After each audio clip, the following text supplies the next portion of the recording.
In this video, we are going to recap what we have done in the previous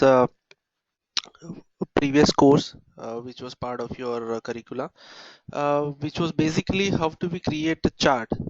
So in this, the data has been given to us, which is the days, and the temperature, which has been given to us. So over here, we have been given data for 30 days, and the respective temperatures for 30 days has been given to us. Now, how do we create a chart? So first of all, we just have to select the entire data set like this. I will do it this again, which is this is I'm just freezing the columns. To select a database, we just have to select the first row, which is shift right arrow. So it will select the first filled rows, and that control shift down arrow, so it will select the entire data set. And then basically create or click on insert. There are charts section which has been given to us. Over there we can select any appropriate chart, which is either a line chart or a bar chart or a column chart. You can select any number of chart, any kind of a chart over here. So we'll start with the column chart, which basically appears like this, or we can select a line chart which basically appears something like this. I just have to remove this thing, and then this is basically the data set which has been given to us, which is the days and the temperature which has been given to us.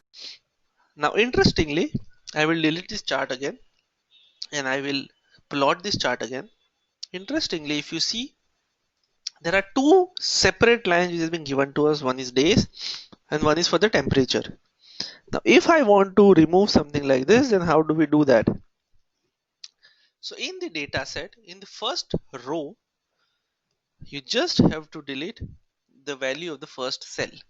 So basically Excel assumes that this column who doesn't have a first cell, or the first cell is empty, is my x-axis.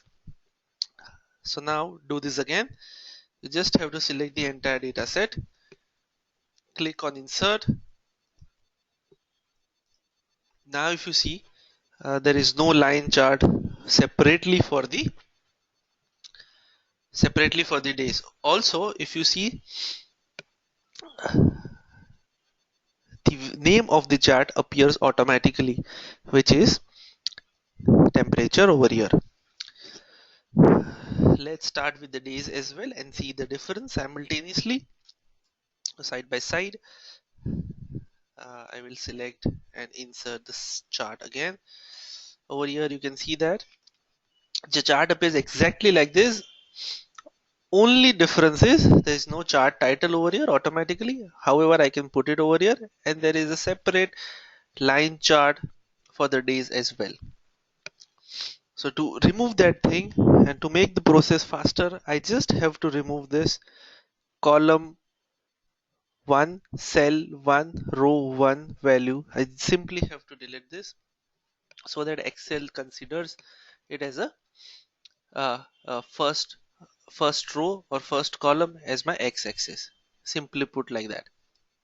So this was just basic, as in we just had created a line chart and a column chart. We can simultaneously do the column chart as well. Select the data set, insert, click on the column chart, which is like this. So over here you can see that the name of the chart has been it appears automatically, which is temperature over here, and the x-axis is number of days, and the column chart is basically the temperatures over here. And there are multiple different ways available. You can select any of the different templates available for the column chart over here. So this was the basics about a column chart and a bar chart. This was basically a recap as in how do we prepare a chart basically. So that's pretty much about this video. This was more of a recap. If you are very comfortable with the charting, then you can directly move towards the next video. Thank you.